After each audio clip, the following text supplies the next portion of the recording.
Thank you, David. And to you and your team, on behalf of the National Park Foundation, I'm both grateful and honored to accept this prestigious award. This is a big deal to us. You know, none of us do this work to get an award, obviously. You do the work because of the important impact that you're going to make, in our case, on our national parks.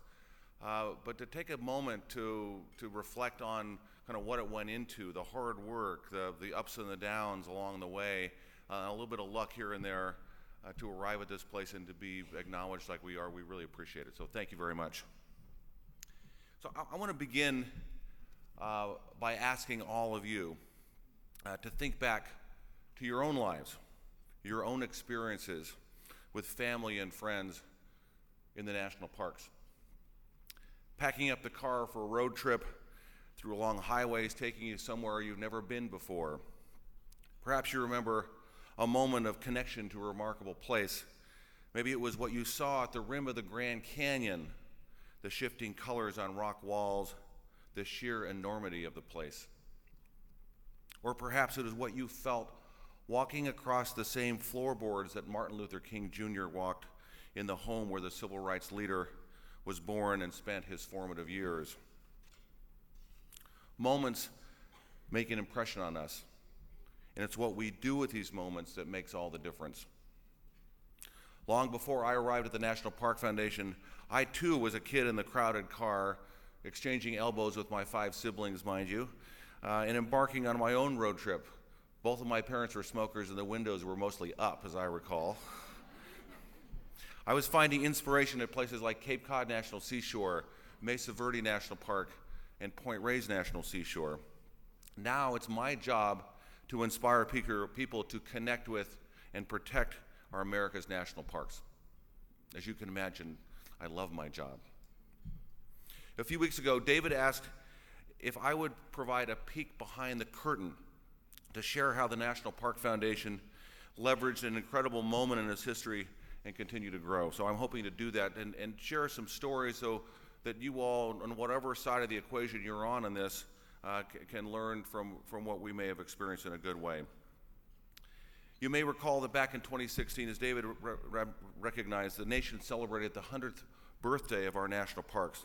The centennial was a pinnacle moment for the parks, capturing the public's imagination for an entire year and taking on a life of its own. On the way down in the elevator, a woman reminded me, a once-in-a-lifetime opportunity. And you know, for all of us, I think it probably is. Why? We only turn 100 once, and we're not going to see that again. So we really had to get our own act together as an organization and really step into this moment and make the most of it as we could. It required vision, partnership, and sustained momentum.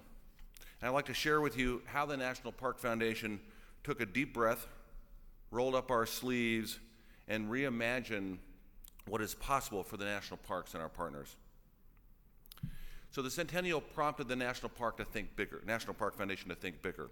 At the same time, the National Park Service, this is the 22,000 employee, $3 billion a year federal agency that manages 420 national park units. Not a little thing, but it's a big agency. It's been around for 100 years. The service realized how critical it was to reach new audiences and engage them as lifelong park stewards. Our society is changing. There's new generations. It's not people like me going to visit the parks. We want to appeal to everybody in this country. So together, the Park Service and the Foundation aligned around our shared purpose. Now, well, this may sound kind of obvious and like, of course, but we've been operating more or less in our own orbits for about 45 years. I'm not really proud to say, but that's the truth.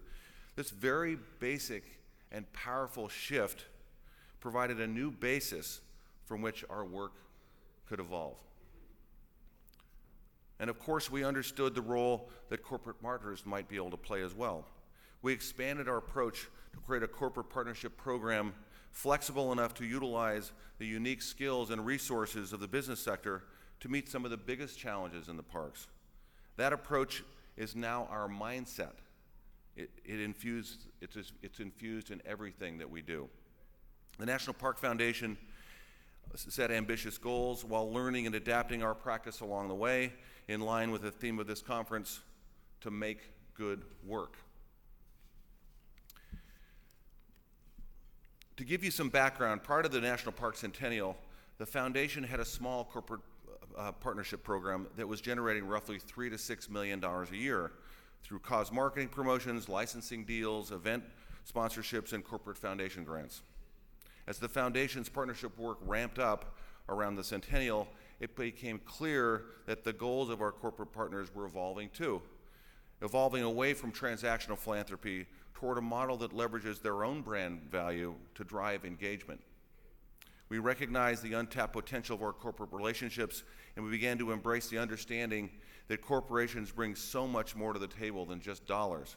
They also bring considerable audience reach, brand visibility, and world-class expertise to drive transformative solutions for our parks. This shift was central to creating shared value and stepping up our impact in a big way. And here's just one example of many. Subaru, our friends here at the front table, have been a partner of ours for more than 6 years. They've contributed more than $24 million in cash and media value to the National Park Foundation. Let's hear it. It's amazing. The company has also contributed a very specific expertise on sustainability. They are the only automobile company that has a zero waste policy, and this means that their plant in Indiana, they send nothing to the landfill, nothing to the landfill. So, as you can imagine, the national parks are visited by literally hundreds of millions of people per year, and the Park Service has its own challenges around managing waste. People bring in a lot of trash and leave it there, and so how to deal with that was a really important challenge for the Park Service, and remains that. Subaru has a lot of expertise that they shared with us. Subaru committed to share expertise in waste reduction to support 3 high-traffic national parks, Grand Teton, Yosemite, and Denali. The company worked closely with each park to understand their waste challenges, to reduce, reuse, and recycle, ultimately diverting 6 million pounds of waste from landfills over the last 3 years. Pretty amazing.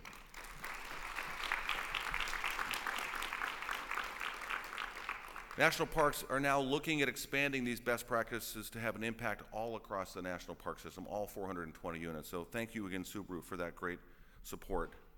At first, we needed to design a new platform to support partnerships like the one with Subaru. Up until this point, we did not have a signature platform. We were selling one-off partnerships, which was neither efficient nor effective in meeting our goals or the goals of our corporate partners. Get that? So just doing ad hoc partnerships, different ones with different organizations without a whole lot of cohesion among them. Enter Find Your Park, Encuentra tu Parque. We wanted to help our partners engage with their primary stakeholders, customers, employees, and shareholders in meaningful ways around parks. In 2015, we officially launched Find Your Park, which served as our first major public engagement campaign with the National Park Service to reach new and more diverse audiences, namely diverse millennials, as well as being our new signature corporate sponsorship platform. In the lead up to that launch, we signed 8 major brands: American Express, Budweiser, REI, Humana, Disney, Subaru, Coca-Cola, and Coleman as top sponsors of the campaign, generating more than $30 million in revenue in 1 year alone. That's Remember when I said we were doing 3 to 6 million a year and all those different things? We went up to 30 million in 1 year. That's huge growth. Since that first year, NPF has built a robust portfolio of more than 60 major corporate partners from A to Z, from American Express to Yeti. Okay, A to Y, but close enough. Now consider this. Over the last 3 years, almost 1 billion people have visited the national parks. 1 billion people over the last 3 years. That's more people than that have visited Disney, attended Major League Baseball, basketball, football, and hockey games, and went to NASCAR races during that same time. All of those activities you think about, there are a ton of people going to. The national parks far exceeded their attendance. We've tapped into something big. Of course, at the National Park Foundation, we also want to leverage our partners' unique resources and perspectives to advance our own vision to inspire people to connect with and protect America's national parks. Here's another example of how that plays out. LL Bean, also here at the front table with us tonight, today, is the official outfitter of Find Your Park, has chosen to focus on something core to its own mission and values, making the outdoors, including national parks, more accessible.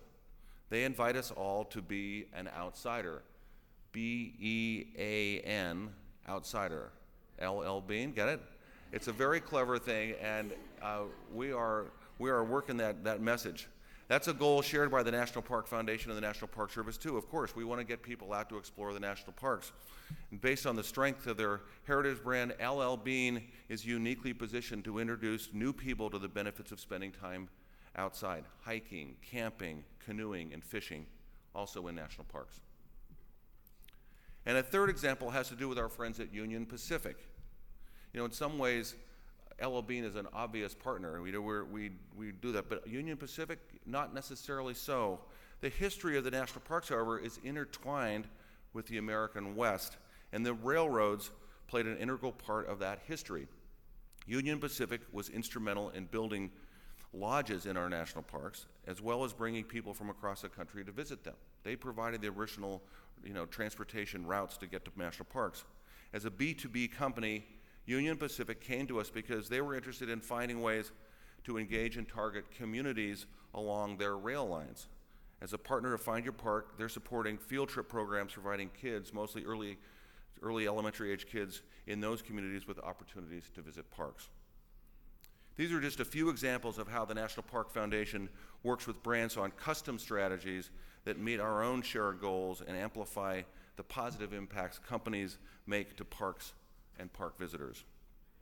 Thanks to our work with corporate partners, the National Park Foundation has generated tens of millions of dollars to support critical park programs and initiatives, such as promoting volunteerism, that was American Express, expanding conservation corps to bring more young adults and veterans into parks to help restore trails, introducing grade school kids, many from underserved communities, to experience parks through field trips, standing up new national parks in places like right here in Chicago at Pullman National Monument, or in New York's in Stonewall National Monument, and conserving wildlife like the work we're doing in Yellowstone to restore native cutthroat trout. This fiscal year, NPF once again raised more than $30 million in revenue from the corporate sector, sustaining the momentum that we built during the centennial. So it just wasn't a one-off thing. We really have locked this down as a part of our institutional culture and performance.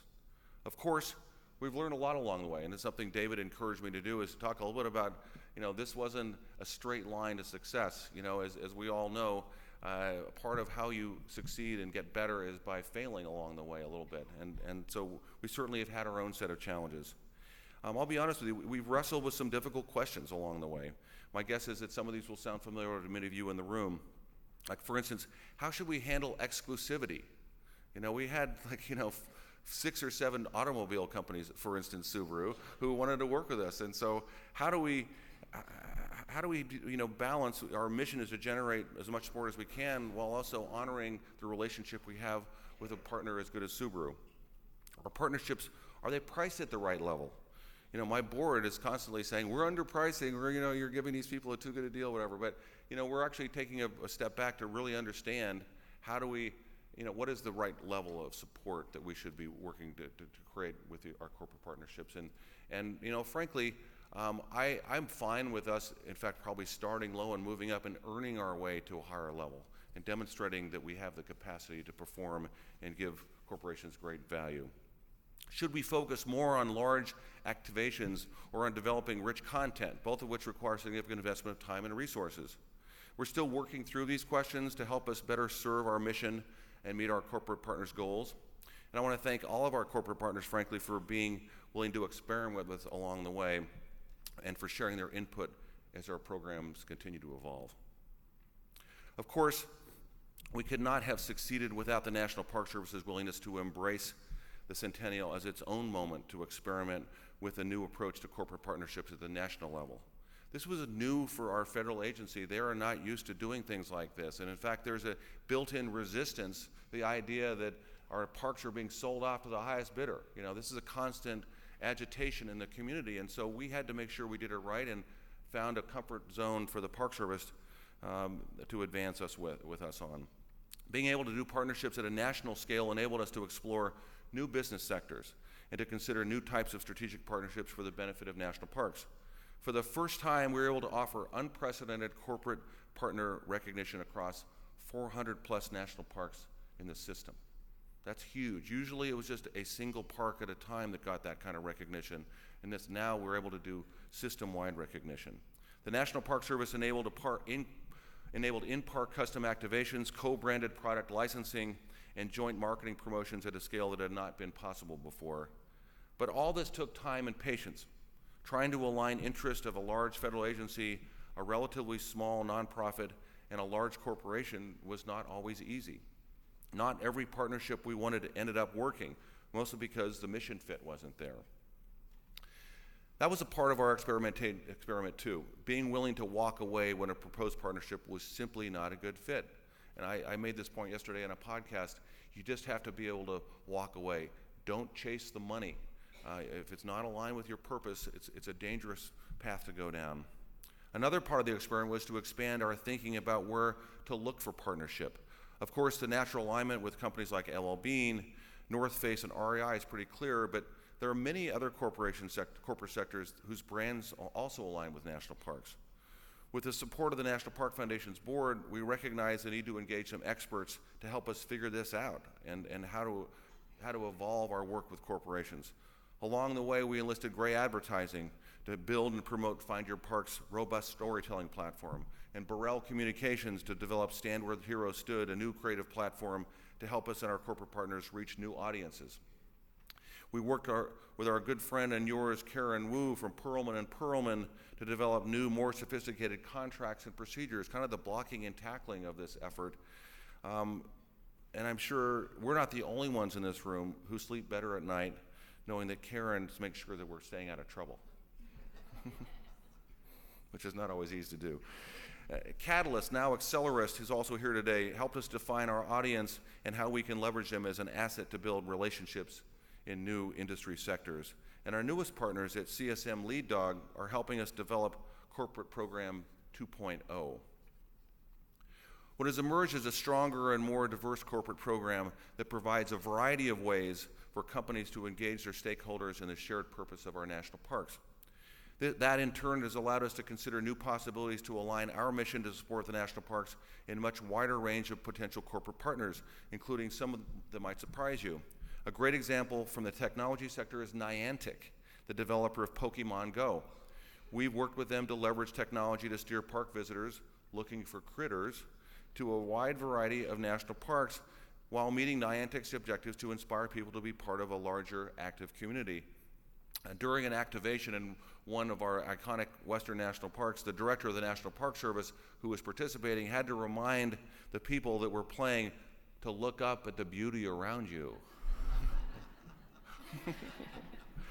The benefit of the National Park Foundation in the long term is that we're able to engage a younger audience in ways that appeal to their interests to develop that next generation of national park supporters. Convening partners is at the heart of everything we do at the foundation. At our core, we are a nonprofit partner to a federal agency, and we work with a wide variety of national and local partners to fulfill our mission, from the National Parks Friends Groups to concessionaires to nonprofits ranging from the YMCA, Student Conservation Corps, Outdoor Afro and Latino Outdoors, who are helping to engage new park stewards in embracing our public lands. The national parks are simply too vast for us to do our work alone, and corporate partners are a critical part of this network of organizations helping to preserve and protect these beloved places. What I find beneficial to the mission and personally rewarding is to witness our corporate partners leveraging their own business relationships to help scale up our work to support national parks. Just to call out a couple of them, Coca-Cola, our longest standing partner, hello Erica in here somewhere, introduced the National Park Foundation to Regal Cinema and Captain D's restaurants to enable them to showcase the National Park Foundation through charitable promotions featuring Coca-Cola products. One of our newest partners, Nature Valley, has been leveraging our partnership through their shopper marketing teams to plan both regional and national promotions in grocery stores like Safeway, Albertsons, Giant, and Walmart. We couldn't get to those places without their help. I also love to see how this emerging community of corporate leaders is finding creative ways to work together for national parks. One of the benefits we like to tout to potential partners is that they will be able to explore their own B2B opportunities by joining the NPF family, and it thrills me to see how our companies are working together. Ultimately, strong relationships build strong partnerships. It seems obvious, but it's worth repeating because it's so easy to forget that in our day-to-day. What I refer to as the tyranny of the immediate. That we get sucked into what's right in front of us and we forget about the long-term impact and benefit of building relationships. Great relationships that reveal the shared value. They give us permission to be creative, to experiment, to try new approaches, and to bring more people together. The hard work of building trust and understanding is worth the time, effort, and energy. So as I wrap up this look behind the curtain at the National Park Foundation, I'd like to thank David and the team at Engage for Good again for a tremendous honor and recognition of receiving the Golden Halo Award. I'm forever grateful to the National Park Service and the significant effort and culture shift that was required to enable such successful and purposeful partnerships for the benefit of parks. Special thanks to the National Park Foundation's board leadership, especially to our marketing committee chairman, John Now, who's in the beer business, for his encouragement and expertise in helping us to take our corporate partnership program to the next level. And of course, to the team assembled here in the front of the National Park Foundation's corporate partnership team, a very talented group rising to the challenge of realizing the potential that the board and I see for even greater success in the future. Finally, to the corporations with whom we work, thank you for your vision, for your partnership, and your passion for our national parks. Thank you. See you in the parks.